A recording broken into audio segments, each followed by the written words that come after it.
A Life of Opposing Forces, written and narrated by Michael Millin with Danielle Makenna Forras.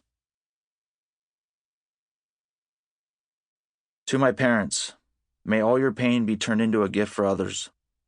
This is a story of my life. Names, locations, and identifying characteristics have been changed along the way, and in some cases, multiple individuals have been merged into a single character. But the story remains true. The narrative and conversations have been recreated from memory to convey the most honest representation possible. It's a story of generational trauma, the truth about addiction, and relationships. Some of those relationships have stood the test of time, whereas others require repair. It is also a story of recovery, the healing properties of water, and adventure. Forward by Danielle Makenna Forras, partner, businesswoman, certified yoga instructor, health coach. There were many things about Michael that surprised me when I met him. It was more than just being impressed watching him surf. I was in awe of his honesty, the way he openly shared his story without downplaying his struggles or hiding behind shame. He owned his battles, his most commonly fought adversary being himself, and he skimmed over his achievements with a level of humility rarely seen.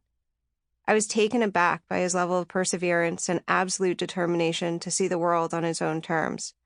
But more than anything, I was blown away by his refusal to compromise his morals for a shortcut or to make life easier. It's hard to express how important strength of character is to me, or how rare it is to find that in people. It's easy to say that we wouldn't compromise ourselves to get ahead. We all like to think that. But when push comes to shove, I've seen so many people weasel their way through life, selling bits and pieces of themselves just for a chance to get ahead, to be known. As you read Michael's story, as you learn about the hardships he's faced throughout his life, you will see how impressive this actually is.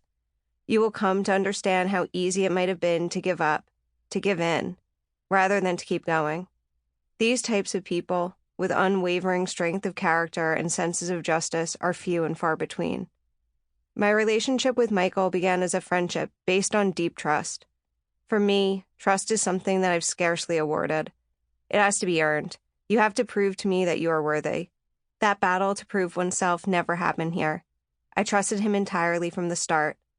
The moment I looked into his eyes, it was like I had always known him. I know it sounds cliche, and I hate shit like that, but that's how it was. It was as if there was a level of recognition in my soul, a knowing him without ever having had met him before.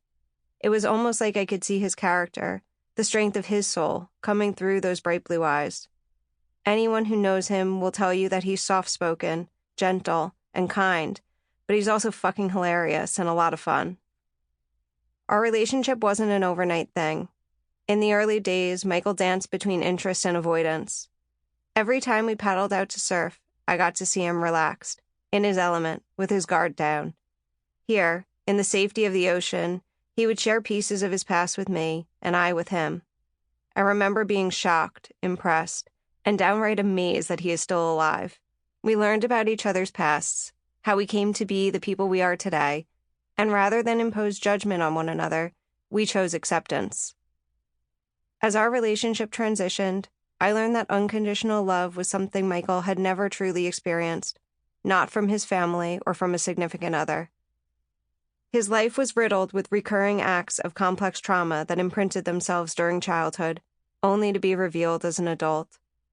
There is a quote attributed to my favorite author, C.S. Lewis, that always stood out to me. Love is never wasted, for its value does not rest upon reciprocity.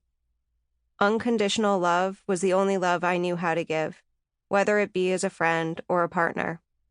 I'm not here to tell you how great of a partner I am. I'm not perfect, and neither is Michael, but together we've created something that is perfect for us, a positive perfect storm, if you will. I never set out with any intention of fixing Michael, nor am I telling you that he has been freed from the demons of his past. What has changed is that he was given the space to be himself, to be accepted for exactly who he is, and to receive encouragement to lean into that.